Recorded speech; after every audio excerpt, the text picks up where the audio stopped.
Er was een conferentie vorige week in Trinidad, diaspora-conferentie.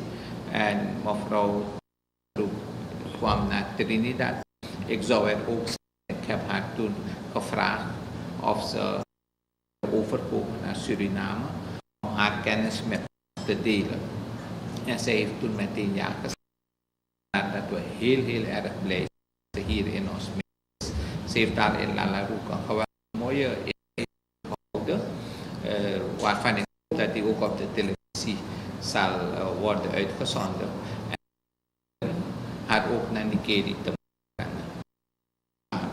Van mensen het verwijt krijgen dat wanneer acties worden georganiseerd, er lezen, dan wordt alles in Paramaribo gedaan. Dat verwijt heb ik in de tijd gehad. En vandaar dat ik heb besloten om haar naar Nikeri te brengen. In de eerste plaats om haar ook Nikeri te laten zien.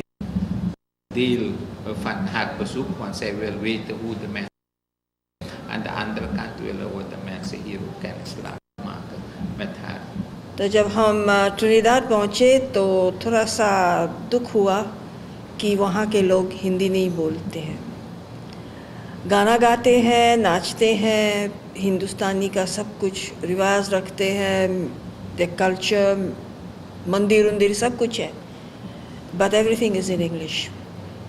फिर जब हम यहाँ आए, my surprise is I can't tell you, so good and to hear people speak in Hindi, in Bhojpuri, और घर में सबका गाना उना रेडियो बज रहा है, सब कोई गाड़ी में घर में सब गाना गा रहे हैं साथ साथ में, और समझते भी हैं और बोलते भी हैं. I think this is like coming home and I am so happy to have come to Suriname finally. I don't know, when I told my son मैं जा रही हूँ शायद पहली बार और शायद आखिरी बार, इतने दूर कौन जाएगा. फिर हमने सोचा कि हमारे परदादा लोग जब आए थे इन देशों में 110 दिन 120 दिन जहाज़ पे रह करके आए थे. मेरा खुद परदादा मेरी परदादी जो है 1856 में मॉरिशस गए थे कलकत्ता से, बिहार से. परदादा परदादी दोनों के गांव हमारे है गया के ज़िला में है. और जब हम छोटे थे तब माँ हमको कहानियाँ सुनाती थी. मैं 12 साल की थी जब मैंने सोचा एक दिन मैं किताब लिखूंगी अपने परिवार के ऊपर. फिर मैंने टाइम नहीं मिला, स्कूल जाना पड़ा, स्कूल के बाद कॉलेज के बाद शादी के बाद बच्चा के बाद बिज़नेस हस्बैंड के साथ. फिर ऐसे करते इतना साल गुजर गया. फिर हमने सोचा नहीं, टाइम आ गया है अब अपना फैमिली के ऊपर एक किताब लिखने के लिए, क्योंकि मैंने सोचा कि मेरी फैमिली जो है मॉरिशस में सबसे अमीर फैमिली हो गए थे. क्यों, कैसे? ये कहानियाँ थी कि जब आप मॉरिशस जाओगे, टापू जाओगे, वहाँ पे पत्थर उठाओ, उससे नीचे से सोना निकलेगा. तो हमने भी सोचा कि शायद मेरा परिवार भी ऐसा ही हुआ. उन्होंने इतना कमाई मेहनत से नहीं किया, लेकिन शायद पत्थर उठा करके और उसके नीचे से सोना निकाल करके अमीर हो गए.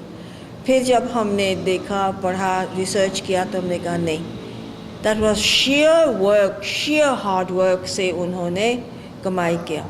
और कैसे भी कमाई किया, दिस इज़ अनदर स्टोरी.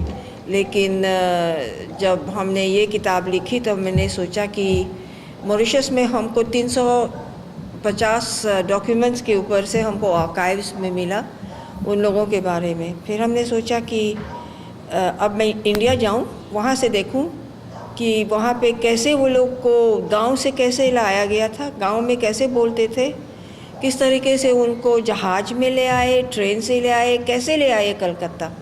तो रिसर्च वहाँ शुरू हुई. फिर जब पता लगा कि हाँ उनका कैसे रिक्रूट करते थे, किस एजेंट था, कैसे था, फिर कानून में हम चले गए, किस कानून के नीचे से वो लोग आए. तो कानून was something like the colonial immigration acts शुरू हुआ था इन 1834, लेकिन उसके पहले the slavery was abolished in the British colonies in 1833, जो लागू हुआ था 1834 में, जबकि उनका ट्रेजरी इंग्लैंड से 20 मिलियन पाउंड स्टर्लिंग दिया गया था प्लांटर्स लोग को अपना स्लेव्स को फ्री करने के लिए। तो एक एक स्लेव्स को 19 पाउंड लगा था उनको फ्री करने के लिए।